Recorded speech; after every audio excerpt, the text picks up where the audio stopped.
Xullas, bepul dars tayyorlashim kerak edi. Shuni va nihoyat endi videosini olib bo'ldim. Montajini qilib bo'ldim bugun va mana bu yozgan tekstlarimga hozir mos Canva'da prezentatsiya qilishim kerak. Ya'ni bir tomonida video bo'ladi, bir tomonda prezentatsiya bo'ladi. Xullas, shu bilan bandman. Bitta yordamchi kerak ekan. Albatta. Mayli, hozir sayt yaratish jarayonida shunday ozgina vaqt kerak bo'ladi.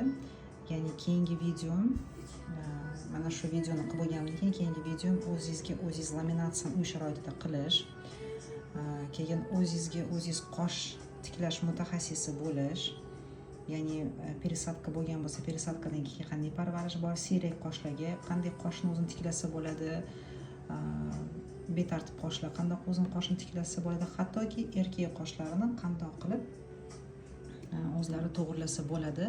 Mana shu haqida kichkina alohida qilib, ya'ni katta darsimda, mana bu hozir qilingan katta darsda men bo'ldim. Programmalarga har kim o'ziga o'zi ham qosh tiklash mutaxassisi, ya'ni qosh parvarish bo'yicha mutaxassis bo'lib olishi mumkin. Shuncha ish jarayonidaman. O'ylamanglar, kanalda ma'lumot kam, ko'rinmayaptilar. Chunki ham oilaga, ham ishga, chunki mijozni ham qabul qilaman. Mana ish joyim mana shu. Mana bu ish joyim bo'lsa,